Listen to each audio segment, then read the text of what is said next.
All right, so Devin, I was thinking after we're done with this review, maybe we could go play some Pac-Man. We could, but I should also tell you, did you know that Pac-Man used to be called Puck-Man? Is it because he's shaped kind of like a hockey puck? You'd think that, but it's actually because of the Japanese term paku paku that means to flap one's mouth. Oh yeah, because he's doing that little, slapping his. Oh okay, Yeah, I see. they would have called him Puck-Man, but they were afraid that people would just scrape off part of the P and turn it into an F. Oh yeah. Oh.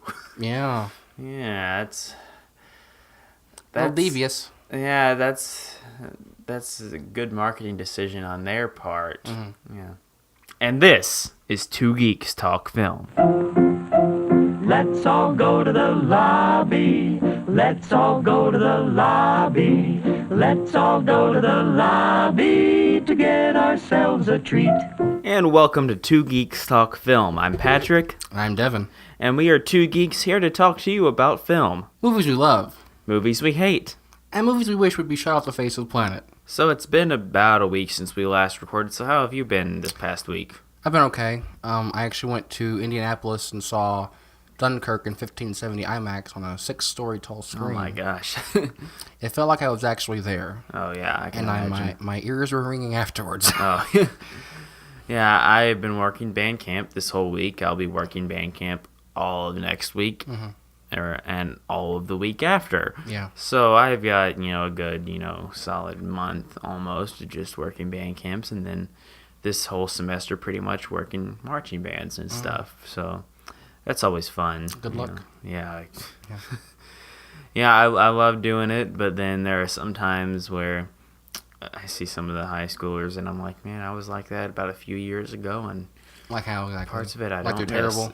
No, not that they're terrible, just typical high school thing. You get high school drama and it's just stuff like that. And then sometimes just small little I wouldn't necessarily say that immature, but just as a college student, how much things that mattered then don't matter now. Yeah. And so it's wow, I used to be like that, and stuff like that used to matter to me. So today we're going to be talking about a movie that's one of my favorite movies. It is Scott Pilgrim versus the World. One of my favorites too. So what's your story about, your background on this movie? Where did you become introduced to it? Well, I had heard about it when it came out, and I torrented it when it came out on DVD. I watched it. I don't know if I thought it was the greatest thing ever. A few years later, one of my friends in high school was like, "This is the greatest thing ever. You have to watch it again." So I bought it on Blu-ray in, I think, 2013, 2014, and I loved it.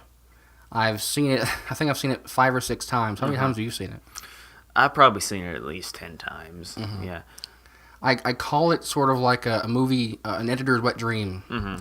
It's just so quick cut. Yeah. It's like cocaine or something. Exactly. Yeah. Yeah. Well, my background with this movie, I saw this first. It was about a bit of a way through my senior year in high school. I was dating someone that just really liked a lot of Michael Cera's stuff, and we had watched the movie Juno before he was in, and we decided we'd watch Scott Pilgrim, which she said was a great movie. I had heard of it before. I probably heard of it around the time the movie came out, 2010, but of course this was 2014 when I finally first saw it. And when I first saw it, I'm like, this is my kind of comedy, because it's just a bunch of quick one-liners and stuff, and not only that, but like you said, it's edited so intricately. And It's sort of sporadic. yeah, exactly. But it's sporadic in the way the viewer sees it, but in the way it's edited, it's I know it. everything's in its place. Exactly. And it's just a movie that the pacing just keeps up, and it's one that I can put in and always laugh at and never Right. get bored at. or anything. There's never a dull moment. Ever. This is a great movie to show to people that like have never seen it before because they're like, oh man, this is the greatest thing ever. Yeah. I mean, my mom didn't think it was the greatest thing ever, but I don't know if you would expect her to. Oh, exactly. But, people like our age, like, if you have someone your age that like has never seen this before, this is like one of those movies that, you just show them. It's sort of ADHD the movie. Exactly. That's exactly what it is. So Scott, he's like this 22-year-old. He's dating a 17-year-old Asian schoolgirl named Knives Chow. Then Scott meets this other girl named Ramona Flowers, and he's like, hey, I kind of want to date you now. He starts to like her and is kind of cheating on Knives. The first night of them dating, he finds out that he has to defeat her 7 evil exes in order to date her. And hilarity ensues. Hilarity and Indian sky dancing. Yes, Bollywood-style sky dancing with demon hipster chicks. Yeah. And it is SL Ick. I'm talking the talk, 'cause I know I'm slick. SL Ick. So first of all, like, this movie, it is like a full movie. Like... It's packed to the rim. Yeah, like it is a packed movie. Like there's a bunch of stuff in it and everything. Like like a bunch of actors, like Michael Cera, of course, the eternal 15-year-old boy. Which this movie, Juno obviously was his start. Really, yeah. But this just sort of carried it more. This was like where he was actually like the main character in here. Of course, in Juno, like, he was, a semi-main character. He was the baby daddy. Yeah.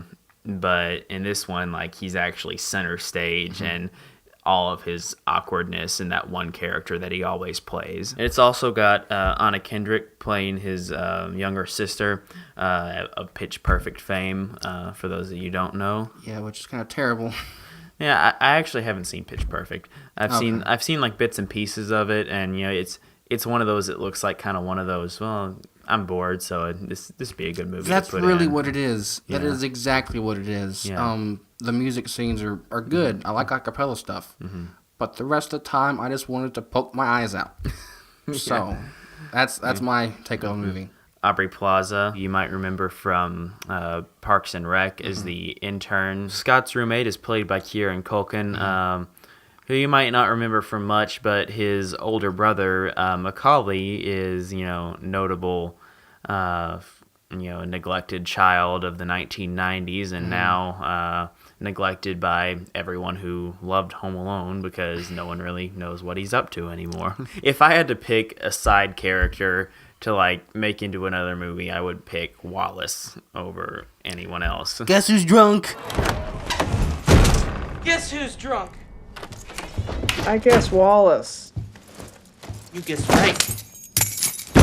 And Brie Larson, who went on to do 21 Jump Street, and I don't know if she was in 22 Jump Street, but she did Room, which is basically some of the best acting I've seen in years. Like you said, this is like an editor's wet dream, the movie is. And there are like a lot of match cuts in this movie. And they work so seamlessly, yeah, too. I know. You would think with as many as there are that if you were to just look at the number of them, like written down on a piece of paper, you would think, well, this is probably pretty jarring to watch. But really, it's not. It's kind of very seamless how they blend it together. And it's part of what makes the movie move so quickly. Exactly, yeah.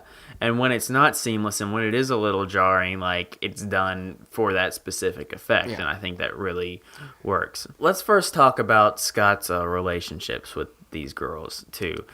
Because I don't particularly love either of the relationships, to be 100% honest. They are both sort of toxic. Yeah, in their own way. He shouldn't be dating a 17-year-old at 23 or 22. 22, yeah. He shouldn't be dating someone with 7 evil exes. But what are your thoughts on it? Because I think the relationship with Ramona works well enough. It's just that the relationship with Knives, I think, is a little creepy. Yeah, I kind of buy his relationship with Ramona a bit more. And I also think that the relationship with Knives was a little bit... She loved him more than he loved her. Yeah, yeah, exactly. Like I feel like exactly what Scott's sister was telling him is that dating a high schooler is the mourning period of, getting over a breakup. And I think that's exactly what Knives kind of was to him, is that he was still kind of like in denial that he wasn't really like, that he hadn't really moved on from his previous relationship, which we will get to later on. And I feel like the reason I feel like the Ramona and Scott relationship works well is because they're sort of both trying to figure things out. Yeah, exactly. He did cheat on, not both of them, basically. But he's trying to figure things out. She is trying to get away from her past and figure things out. Yeah. I think it sort of works.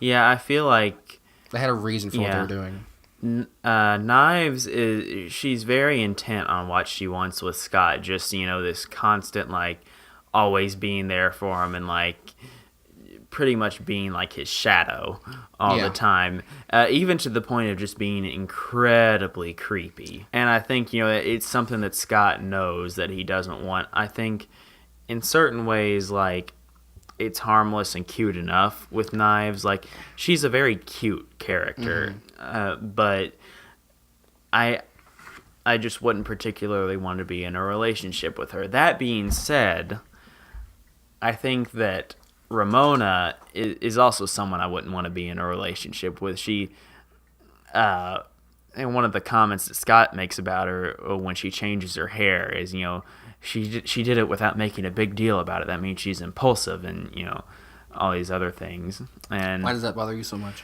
well, like, I'm not someone who really likes impulsive stuff. Like, Okay. I like there to be something that's, like, set out. You like to plan things. Yes, yeah, I'm a planner. I like things to be all planned out, and I just wouldn't jive. so yeah, certain personality things, like just me planning and like someone else being totally like, whatever. Like I couldn't function that way. I could be friends with someone like that. I couldn't like be in a relationship, like a committed relationship with them. Yeah. I almost kind of feel like Ramona is to Scott what Scott is to Knives, basically. Yeah. Like, you feel like there's more give and take on one side.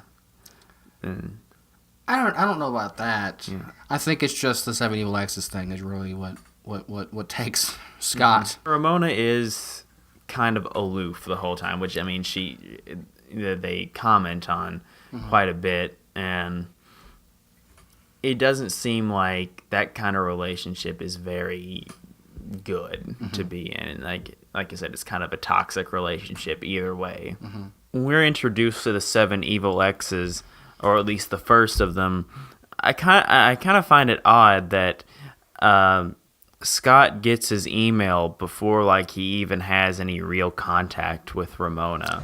I'll leave you alone forever now. Thanks. This is...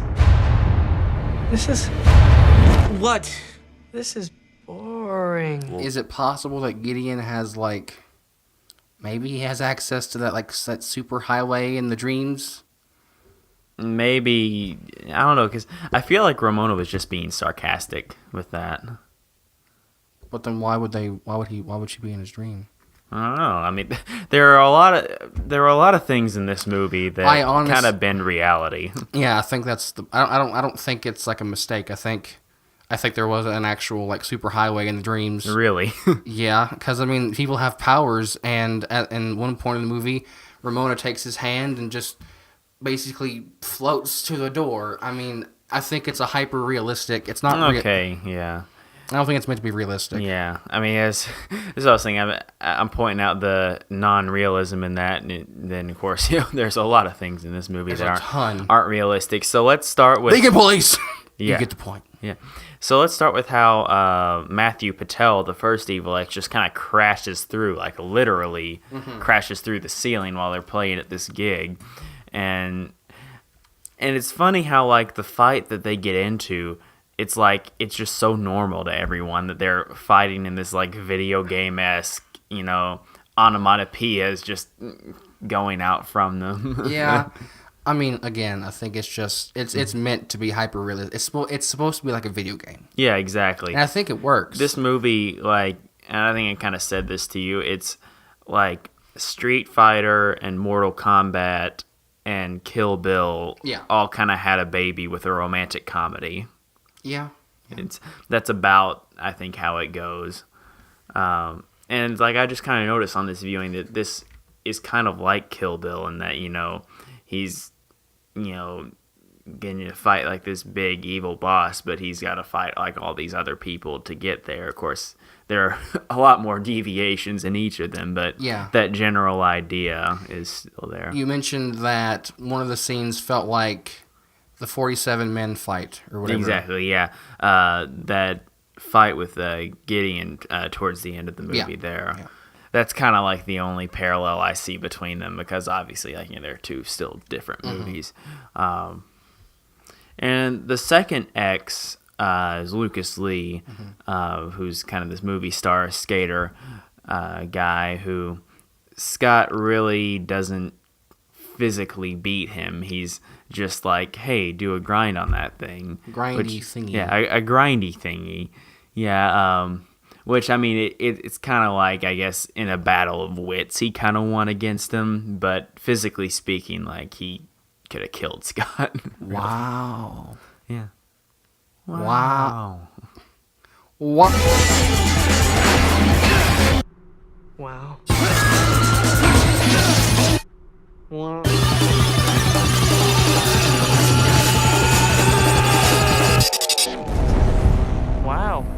He totally bailed. That's one of my favorite, like, not really like a one-liner or anything, but it's just so funny. Yeah, exactly. Especially like the quick cutting between each.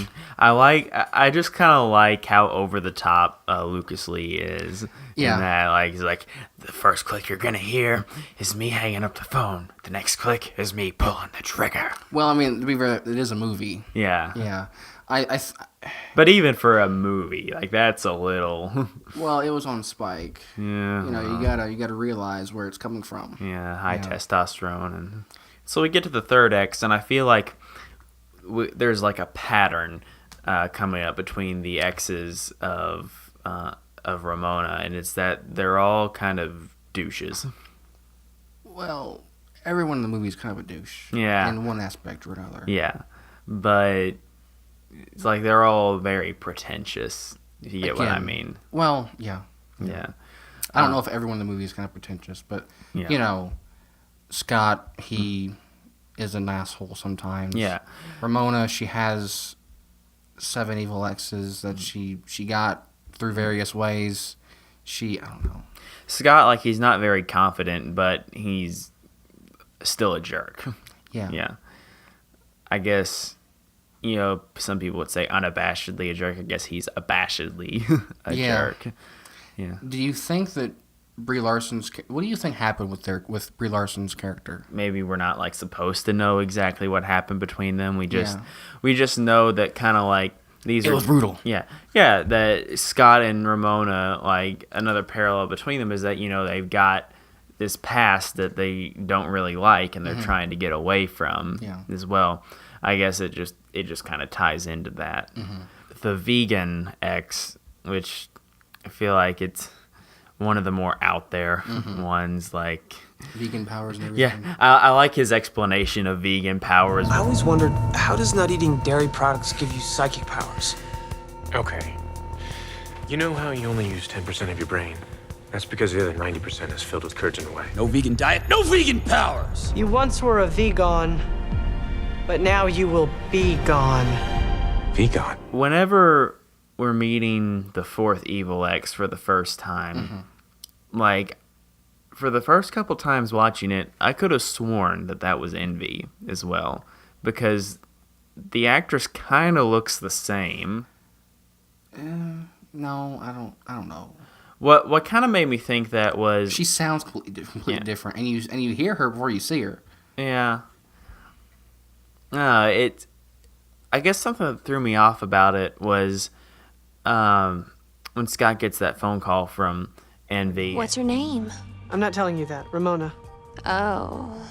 What, do you know her? What? No. It's like she obviously does know her or something. I don't know. I think that's just how she talks. Maybe. I mean, it might not be. It may be that, she's dating Ramona's ex and she knows about the League through that or something. But still, it seemed a little confusing to me that, he's talking to this blonde-haired, red lipstick girl and then in the very next scene he's being like cornered by another blonde-haired red lipstick girl. Where's the fourth one? It was like, I was bi-curious.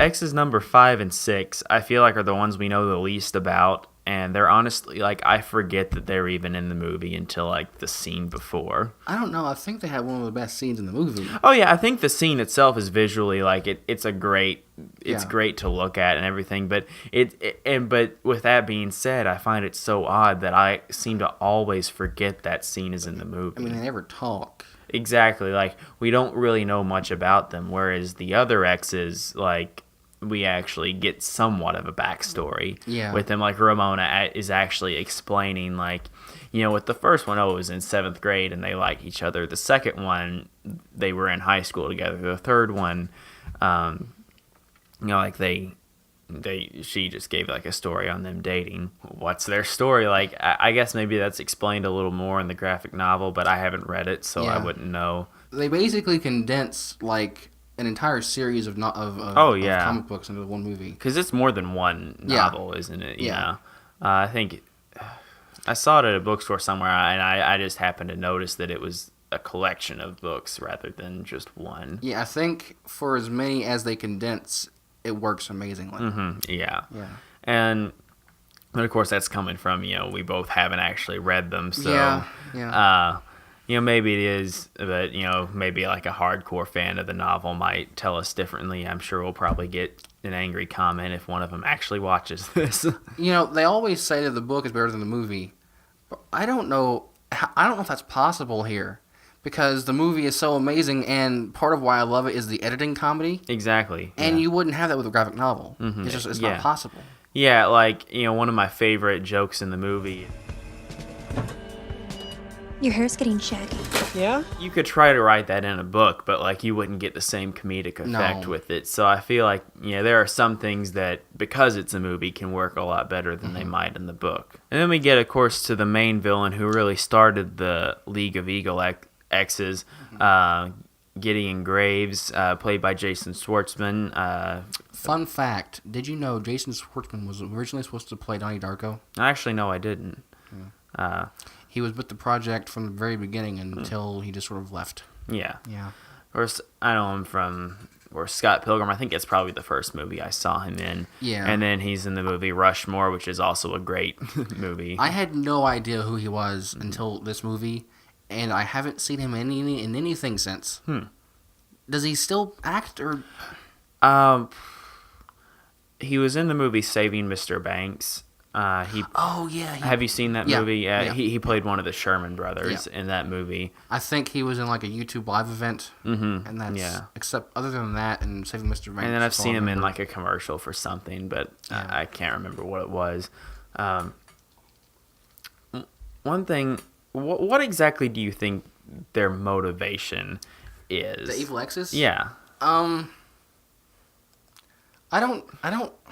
None of the relationships that Ramona was in was very deep, and it doesn't seem like something worth controlling her future love life over. One of the weirdest choices in the movie is if Gideon can't have you, no one can. Exactly. So I don't really understand the Evil X's thing. Mm-hmm. Maybe, that little chip he's got on the back of Ramona's head, maybe he was able to do something like that with the other exes. That is possible. And maybe he's kind of using them as, like, his own little, not stooges, but kind of his drones, and carrying out, like, this task of, like, trying to kill, like, any other possible suitor of Ramona. That actually makes a lot of sense. Because yeah, you're right. Like the line that Roxy has is like, if Gideon can't have you, no one can. Mm-hmm. Well, it seemed kind of odd for one of her exes to say like, Yeah. Maybe if one of us can't have you, then no one can. Yeah, that would make a little more sense. Mm-hmm. I think you've actually like blown the doors wide open on this theory. Oh yeah, like, and that just like came to me like right now, and it's one of the things I like about this is just we're really not given a formal review of it. We're really just kind of Talking about it. Yeah, talking about it and just throwing out thoughts and ideas and stuff about it. So yeah, of course you guys can let us know in the comments what you think of that and kind of your theories on the motivations of the evil exes and all. What would you say some of your favorite parts of this movie are? Of course, you've said the editing already. That's basically my favorite part in the entire movie. Just it stretches over the whole movie. Exactly. And it works amazingly. Yeah. Who told you? You're thinking of juggling 2 chicks. Not even. Well, you should break up with your fake high school girlfriend. Wait, who told you? Wallace, duh. He's not even conscious. Whatever. It's really hard to pick like a favorite part for me in this movie because honestly, like, I would say this is probably my favorite like recent comedy that's come out, and just one of the funniest parts about it is just all the one-liners there are, and just it's such a fast-paced movie that the jokes, like in some parts, they're just coming a mile a minute, and you almost like have to pause it to take in one joke and make sure you don't miss the next one that's like coming right up after that. You know this one girl with hair like this? Yes, that's Ramona Flowers. These are like blinking you miss it jokes. Yeah, it doesn't look wrong. It doesn't either. look wrong. But it's like like when did you sketch that? Like you knew you were gonna find someone who's like, I'm gonna draw her hair here and see. Yeah. You punched the highlights out of her hair. Yeah, like that's another great part in the movie. And then a lot of things with Knives just being a creepy stalker. And then it gives you the title card again, which is exactly which is just so creepy. And then of course one that's not as creepy, but still like it has a cuteness factor to it when he's in the phone booth there. And Knives just kind of comes up on him. Did you take any notes? I didn't take any notes on this at all. I didn't either. With The Graduate, I took like a laundry list of notes. Oh, yeah, exactly. And I did too. But with this movie, it's so fast-paced. Yeah. I just didn't want to stop. You're trying to absorb like everything as it comes at you, and you don't really have You would time literally to, have to pause. Yeah, exactly. Like if we paused for every note we wanted to take in this movie, like it would have taken us like 5 hours to watch the whole movie. Yeah. And with The Graduate, like, it's a great movie and all, but it's a slow movie too. And like there are parts it's not bad for it, but yeah, exactly. And like you don't have to pause it to take a note or something. Like it allows you to like digest it. Yeah, and everything. You can't really digest this movie. You have to just accept it. But the good thing about it is that as fast as this dishing them out at you, you're just like eating it up right away, and like you want more of it. It's not like you feel like overfed or whatever with jokes, and I love that about this movie. I would say my favorite part would have to be when Knives knocks on the door and he's already broken up with her, but Wallace answers it and she's like, "Oh, is Scott here?" And You know what? He just left. like, Knives had to have seen that. But, it's just such a great scene. If I hang out with you, will you just send your damn package? So yeah, 8 o'clock? Any scene where Wallace is being sarcastic, or any scene with Wallace in general, one particular favorite of mine, Scott wakes up in the middle of the night, you see him rise up, and then Wallace rises up, and then Wallace's boyfriend rises up. Yeah. And then in another scene, it's like he's got 2 other boyfriends in bed with him. He's like, where does it end? Where did the extra bed come from? I know, like how big is this bed that they're all sleeping on? I don't know. Scott walks in on Wallace, like, having sex with some guy, and he's like, Presumably, you just saw some guy's junk. And I apologize for that. Okay. And he apologizes too. Sorry. in order to find, like, our favorite parts, we would just have to watch this again and take it all in, so, This is why you take notes. yeah. Always take notes. Even in school, even when you don't want to. So, what are your overall thoughts on this movie? You know, like you said, it's kind of hard to pick a few specific things to talk about. It's mostly just the editing, like I've said about 1,000 times. Like we've said, the comedy is just rapid fire, and like none of the jokes miss. Maybe one or two. I don't think so. Just sort of saying that to pad it.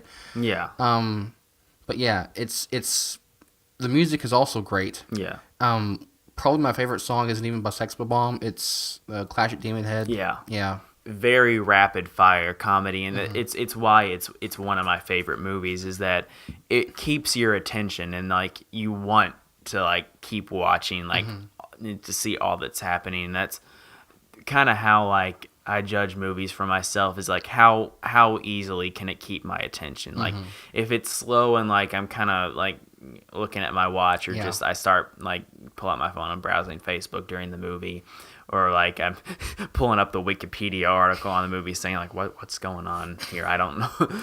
Like You actually did that a few times during this movie, though. yeah, well there were a couple scenes that like I'd seen before, and I'm like, oh okay. And I think that there are some parts where you think, well, how does the logic of that work, even in this universe that the movie takes place in. But I think that it's made up for in just how great the comedy in it is, and the action. Yeah, exactly. And another thing of like how I like The Graduate is just sometimes just the awkwardness of the situation. Like Michael Cera just being awkward. Michael Cera is entertaining in itself for me, and it's just fun to watch and just kind of relate to, almost being just an awkward person myself. So I think it kind of goes without saying that we both like highly recommend this movie to anyone that hasn't seen it. Anyone and everyone. No, exactly. Amoeba should watch it. Yeah. Anyone, everyone, and everything should watch this movie. It's like I said, it's my favorite recent comedy.